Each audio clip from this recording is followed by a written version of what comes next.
পাচ্ছি এই ধরনের স্ট্রাকচারের কোয়েশ্চেনই কিন্তু বারবার করে পরীক্ষকরা বিগত কয়েক বছর ধরে দিয়ে আসছেন। যারা তাই প্রথমবার ডাব্লিউবিসিএস দিচ্ছ, হিস্ট্রি অপশনাল নিয়ে বুঝতে পারছো না অপশনালের কোয়েশ্চেনগুলো কী করে উত্তর দেবে, তাদের জন্য আমরা তৈরি করেছি 60টি অধ্যায়ভিত্তিক প্রশ্ন উত্তর এবং তার সাথে 20টি প্রিভিয়াস ইয়ারের প্রশ্ন উত্তর তোমরা পেয়ে যাচ্ছ।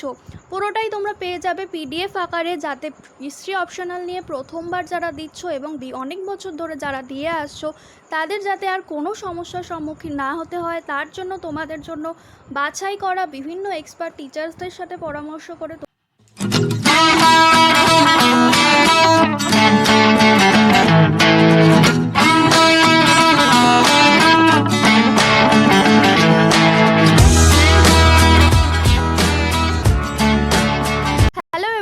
Welcome to BM education. আজকে তোমাদের সাথে হিস্ট্রি অপশনালের একটি গুরুত্বপূর্ণ প্রশ্ন নিয়ে আলোচনা করব। বিগত কয়েক বছরে প্রশ্নটি এসেছে এবং আবারও আসার সম্ভাবনা আছে, তাই আজ এই গুরুত্বপূর্ণ প্রশ্নটা নিয়েই তোমাদের সাথে আলোচনা করব। প্রথমেই তোমরা দেখে নাও আজকের প্রশ্নটা কি। আজকের প্রশ্ন হলো, identify the main features of urbanisation of India from 500 BC to 1000 AD। অর্থাৎ 500 খ্রিস্টপূর্বাব্দ থেকে 1000 খ্রিস্টাব্দ পর্যন্ত ভারতবর্ষে যে নগরায়ন ঘটেছিল তার মূল বৈশিষ্ট্যগুলো তোমাকে চিহ্নিত করতে বলেছে। 2015 সালে এটা এসেছিল, এটা পার্ট 1-এর অংশ এবং গ্রুপ এর মধ্যে এটা এসেছিল। কোয়েশ্চেন নাম্বার সহ উল্লেখ করে দিয়েছি যাতে পরবর্তীকালে কোয়েশ্চেন এটা খুঁজতে তোমাদের কোনো অসুবিধা না হয়। তো পার্ট 1-এর এই কোয়েশ্চেনটার প্রথমে আমরা পটভূমিকাটা জেনে নিই। উত্তরটা কিভাবে লিখব সেটা আমরা পরে দেখব, প্রথমে বুঝে নিই কোয়েশ্চেনটা আমাদের জানতে কি চেয়েছে। দেখো, নগরায়ন বা নগরকেন্দ্রিক সভ্যতা আমরা সবার প্রথমে দেখতে পাই সিন্ধু সভ্যতার যুগে। এরপর বৈদিক এবং পরবর্তী বৈদিক যুগে কোনো নগর গড়ে ওঠেনি। গ্রামকেন্দ্রিক সভ্যতা আমরা তখনকার সময় দেখতে পেয়েছি, কোনো নগরের অস্তিত্ব তখন ছিল না। তারপর একটা বিস্তর ব্যবধানের পর, অর্থাৎ বৈদিক ও পরবর্তী বৈদিক যুগের পর আমরা আবার কখন নগরের অস্তিত্বটা লক্ষ্য করলাম, যখন ষোড়শ মহাজন পদের যুগ এলো বা 600 BC এলো, তখন কিন্তু আমরা আবার নগরের অস্তিত্বটা লক্ষ্য করলাম। কিভাবে লক্ষ্য করলাম? কারণ ষোড়শ মহাজন পদে আমরা জানি বিভিন্ন বড় বড় নগর গড়ে উঠেছে, অঙ্গ, মগধ, কাশী, গান্ধার, কম্বোজ, কৌশাম্বী, শ্রাবস্তি, আরও নানান বড় বড় নগর কিন্তু সেই সময় আমরা দেখতে পেয়েছি। বড় বড় নগর, বড় বড় রাজপথ, বড় বড় শক্তিশালী রাজাদের সে সময় আমরা দেখতে পেয়েছি। তারপর ধীরে ধীরে হর্ষঙ্ক বংশ এলো, তারপর 324 খ্রিস্টপূর্বাব্দ থেকে আমরা দেখলাম মৌর্য বংশ এলো, তারপর এলো গুপ্ত যুগ, কুষাণ যুগ। এইভাবে পর্যায়ক্রমে আমরা নানান নগরের বিকাশ দেখতে পাই। আমাদের যেহেতু এখানে 1000 খ্রিস্টপূর্বাব্দ অবধি বলেছে, তো আমরা শুধু সেই সময়কালটা অবধি নিয়েই আলোচনা করব। তো এই টোটাল যে বলেছে 500 BC থেকে 1000 AD পর্যন্ত, তো এই টোটাল 1500 বছরের ইতিহাস তার নানা প্রত্নতাত্ত্বিক নিদর্শনের মধ্যে দিয়েই আমরা জানতে পারি। তো ঐতিহাসিকদের এই প্রত্নতাত্ত্বিক নিদর্শন, ঐতিহাসিকদের নানান মতামত, নানান মতবিরোধের মধ্যে দিয়ে আমরা এই টোটাল 1500 বছরের ইতিহাসটা জানতে পারি। তো এই টোটাল 1500 বছরের ইতিহাসটা আমাকে অবশ্যই 15 পাতা 14 পাতা লিখলে তো হবে না, আমাকে খুব কম কথায়, অল্প সংখ্যক কথায় কিন্তু মূল বিষয়টা ভালোভাবে বুঝিয়ে, ভালোভাবে কোশ্চেনটা উল্লেখ করে, যে পয়েন্টগুলো আমাদের চেয়েছে প্রত্যেকটা পয়েন্ট উল্লেখ করে কম কথায় গুছিয়ে মূল বিষয়টা আমাদের লিখতে হবে। তো চলো দেখে নিই এই কোশ্চেনটার উত্তর আমরা কিভাবে দিতে পারি। প্রাচীন ভারতে নগরায়নের প্রথম পর্ব দেখা গিয়েছিল হরপ্পা সভ্যতায় প্রায় 2350 খ্রিস্টপূর্বাব্দ নাগাদ। ভারতে প্রথম নগরায়নের অস্তিত্ব 500 বছর এবং এর পতন ঘটে 1750 খ্রিস্টপূর্বাব্দে। অর্থাৎ ভারতের প্রথম নগরায়ন যেটা শুরু হয়েছিল সিন্ধু সভ্যতার যুগে, 1750 খ্রিস্টাব্দে সিন্ধু সভ্যতা ধ্বংসের সাথে সাথে ভারতের সে প্রথম নগরায়নের পর্বও সমাপ্ত হয়। এরপর দীর্ঘ 1000 বছর ধরে ভারতে নগরের কোনো অস্তিত্ব ছিল না। ঋগ্বৈদিক যুগ এবং পরবর্তী বৈদিক যুগ অতিক্রম করে খ্রিস্টপূর্ব 6ষ্ঠ শতকে ভারতে আবার নগরায়নের সূচনা হয়। এটি হলো ভারতের দ্বিতীয় নগরায়ন। দ্বিতীয় নগরায়নের বিকাশকাল খ্রিস্টীয় তৃতীয় শতক পর্যন্ত সম্প্রসারিত ছিল বলে ধরা হয়। এই পর্বের নগরগুলির অধিকাংশ রাজনৈতিক বা প্রশাসনিক কেন্দ্রবিশেষ ছিল।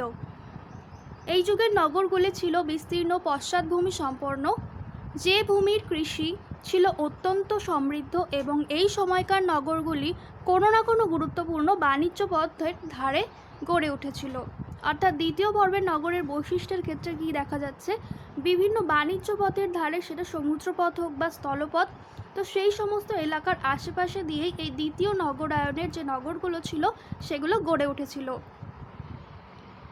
নেক্সট প্যারা, সিন্ধু সভ্যতার নগর ও পরবর্তীকালে মধ্য গাঙ্গেয় উপত্যকার নগরগুলির অস্তিত্বের ক্ষেত্রে পার্থক্য লক্ষ্য করা যায়।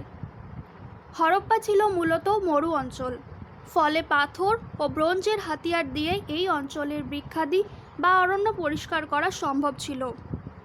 এই কারণে এই অঞ্চলে নগর জীবনের সূচনা হয় অনেক আগে। অপরদিকে মধ্য গাঙ্গেয় উপত্যকায় বৃষ্টিপাত হতো প্রচুর, এবং এই স্থানের উর্বর মাটি ছিল ঘন জঙ্গলে পরিপূর্ণ। লোহার হাতিয়ার ছাড়া এই বনাঞ্চল পরিষ্কার করা সম্ভব ছিল না। মধ্য গাঙ্গেয় উপত্যকার এই উর্বর মাটিতে লোহার ফাল দেওয়ার লাঙলের সাহায্যে চাষ করে কৃষক প্রচুর পরিমাণে ফসল উৎপাদন করত, যা তার নিজের সংসার চালিয়েও প্রচুর উদ্বৃত্ত থাকত। শহরের শাসকবৃন্দ এই উদ্বৃত্ত ফসল কর হিসেবে সংগ্রহ করতেন এবং তা শহরের বেতন বা পারিশ্রমিক হিসেবে বণ্টিত হতো। এইভাবে গ্রামের উদ্বৃত্ত ফসল শহরের শাসকবৃন্দ, পুরোহিত, শিল্পী, কারিগর, সৈনিক সবার অন্নসংস্থান করত। মধ্য গাঙ্গেয় উপত্যকায় নগরের উদ্ভবের পেছনে একটি পটভূমি ছিল, যা কিন্তু সিন্ধু সভ্যতায় ছিল অনুপস্থিত। খ্রিস্টীয় ৫ম শতকে ভারতে প্রথম মুদ্রার প্রচলন হয়। এর দ্বারা বাণিজ্যিক ক্রিয়াকলাপ দ্রুততর হয় এবং অর্থনৈতিক জীবনের নানা পরিবর্তন আসে। মধ্যগাঙ্গেয় এবং সিন্ধু সভ্যতার মধ্যেকার পার্থক্যটা কিন্তু এখান থেকে পরিষ্কার হলো। এরপর আমরা দেখব বিভিন্ন প্রত্নতাত্ত্বিক নিদর্শন কি বলছে। ভারতে নগরায়নের উপাদান হিসেবে লেখমালা ও মুদ্রা আমাদের সাহায্য করে এ বিষয়ে বিস্তারিত জানতে। পুরাতাত্ত্বিক নিদর্শনের সাহায্যে অধ্যাপক ব্রজদুলাল চট্টোপাধ্যায় আদি মধ্যযুগে বেরিলি জেলার ঐচ্ছত্র, উত্তরপ্রদেশের অতরঞ্জি ঘেরা, বারাণসীর নিকটস্থ রাজঘাট, বিহারের চিরন্দ, হরিয়ানার পেহোয়া, গোপ্রাদ্রি, শিয়াদনি প্রভৃতি নগরের উজ্জ্বল অস্তিত্বের কথা বলেছেন।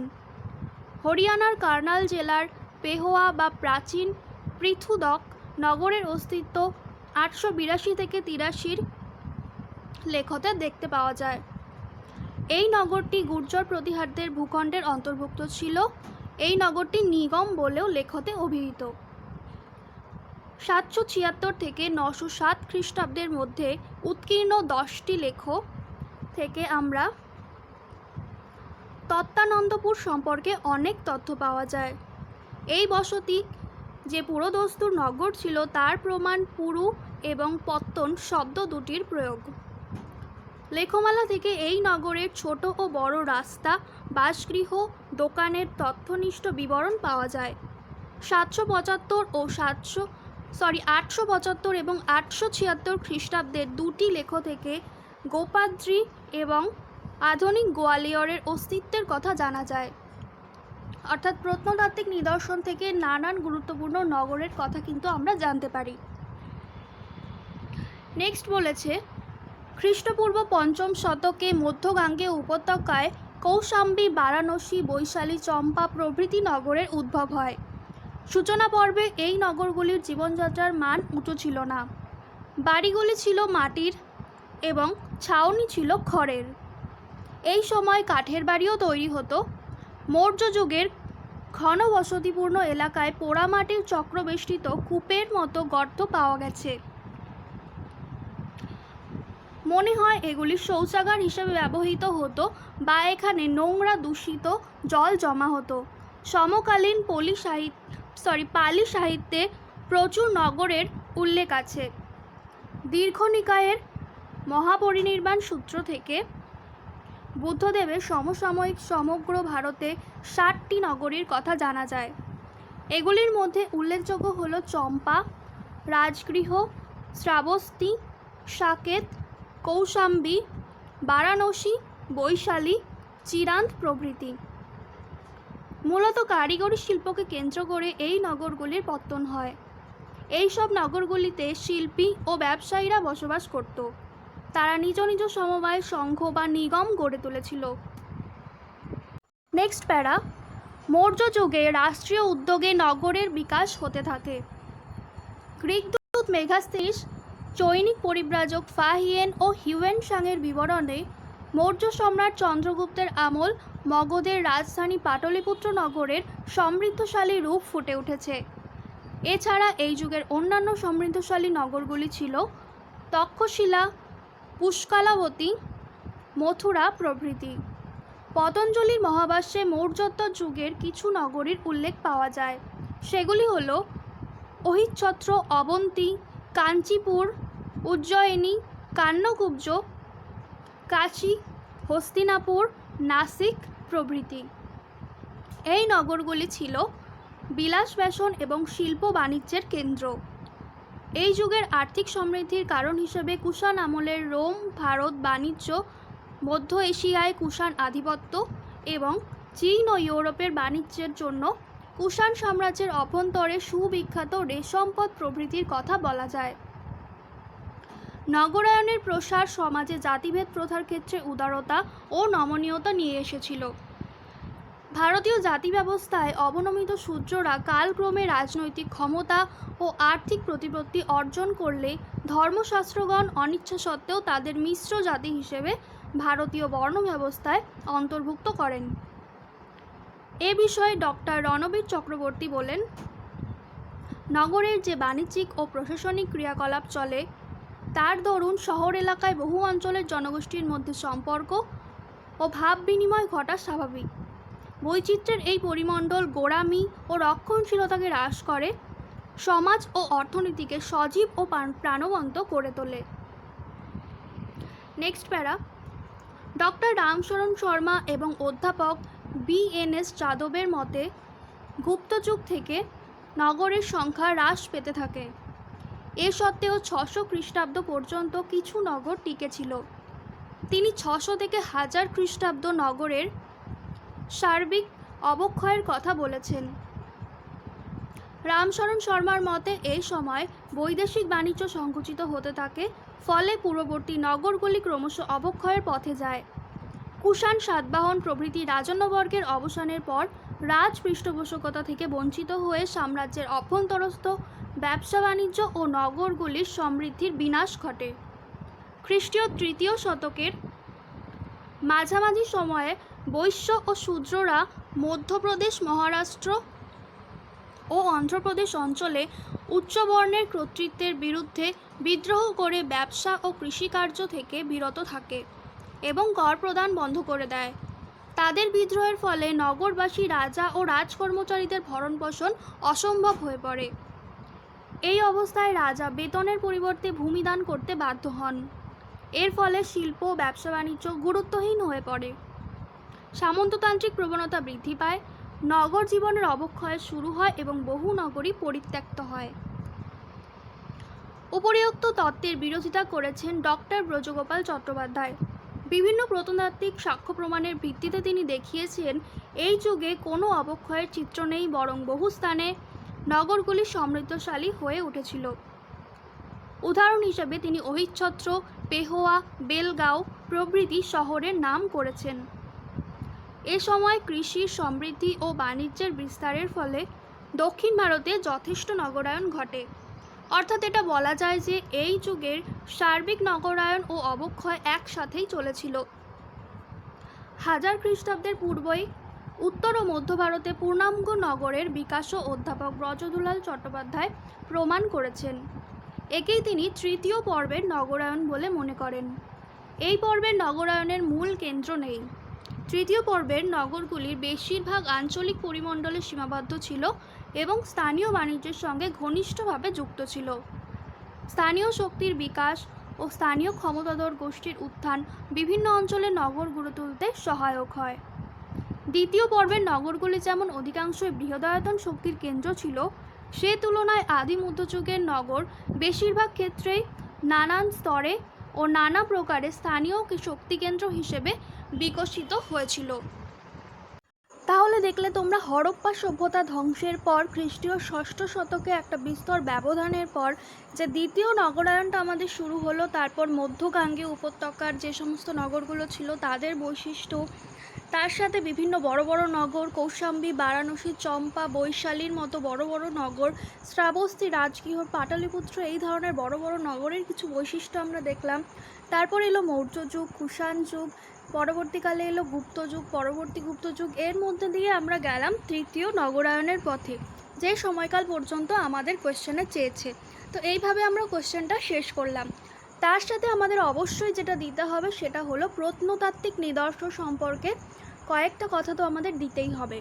প্রত্নতাত্ত্বিক নিদর্শনের মধ্যে যে লেখকগুলো রয়েছে তার মধ্যে থেকে কয়েকটার যদি তোমরা উল্লেখ করো তাহলে কিন্তু খুব ভালো মার্কস পাওয়া যাবে। তার সাথে যে পণ্ডিত বা ঐতিহাসিকদের যে বিরোধিতাগুলো রয়েছে সেটা যদি তোমাদের মুখস্থ করতে একটু কঠিন বিষয় বলে মনে হয় তাহলে তোমরা জাস্ট জিস্টটা মনে রাখবে, তারপর নিজের ভাষায় সেটা লেখার চেষ্টা করবে।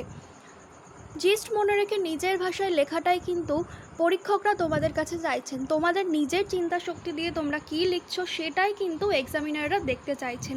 তাই অবশ্যই প্রথমে পুরো কোশ্চেনটা পড়ে বুঝে নিয়ে তারপর তোমরা নিজেরাই বাড়িতে প্র্যাকটিস করা শুরু করে দাও। নিজেরাই এইভাবে বিভিন্ন ধরনের প্রশ্ন প্র্যাকটিস করতে থাকো, তাহলে অবশ্যই পরীক্ষার সময়ের মধ্যে এবং খুব ভালোভাবেই তোমরা কোশ্চেনগুলো শেষ করতে পারবে। এই প্যাটার্নের কোয়েশ্চেনে কিন্তু বিগত কয়েক বছর ধরে আমরা তোমাদের হিস্ট্রি অপশনালের পেপারে দেখতে পাচ্ছি এই ধরনের স্ট্রাকচারের কোয়েশ্চেনে কিন্তু বারবার করে পরীক্ষকরা বিগত কয়েক বছর ধরে দিয়ে আসছেন। যারা তাই প্রথমবার WBCS দিচ্ছ হিস্ট্রি অপশনাল নিয়ে বুঝতে পারছো না অপশনালের কোয়েশ্চেনগুলো কী করে উত্তর দেবে, তাদের জন্য আমরা তৈরি করেছি 60টি অধ্যায়ভিত্তিক প্রশ্ন উত্তর এবং তার সাথে 20টি প্রিভিয়াস ইয়ারের প্রশ্ন উত্তর তোমরা পেয়ে যাচ্ছ। পুরোটাই তোমরা পেয়ে যাবে PDF আকারে, যাতে হিস্ট্রি অপশনাল নিয়ে প্রথমবার যারা দিচ্ছ এবং অনেক বছর ধরে যারা দিয়ে আসছো তাদের যাতে আর কোনো সমস্যার সম্মুখীন না হতে হয় তার জন্য তোমাদের জন্য বাছাই করা বিভিন্ন এক্সপার্ট টিচার্সদের সাথে পরামর্শ করে তৈরি করেছি আমরা 60টি অধ্যায়ভিত্তিক প্রশ্ন উত্তর এবং তার সাথে 20টি প্রিভিয়াস ইয়ারের প্রশ্ন। প্রিভিয়াস ইয়ার থেকে বাছাই করা যে প্রশ্নগুলো বারবার এসেছে, কোয়েশ্চেন প্যাটার্ন, উত্তরটা কিভাবে লিখতে হয় সেটা যাতে তোমরা বুঝতে পারো তার জন্য তোমাদের জন্য এই টোটাল 80টি প্রশ্ন আমরা তৈরি করেছি। পুরোটাই PDF আকারে তোমরা পেয়ে যাবে। PDF সংগ্রহ করতে হলে অবশ্যই ডেসক্রিপশন বক্সে দেওয়া ফোন নাম্বারে তোমরা যোগাযোগ করো। আমাদের চ্যানেলের পক্ষ থেকে তোমাদের হিস্ট্রি অপশনালের সমস্ত টেনশন দূর করতে আমরা তৈরি করেছি এই PDF। অবশ্যই তোমরা PDFটা সংগ্রহ করো।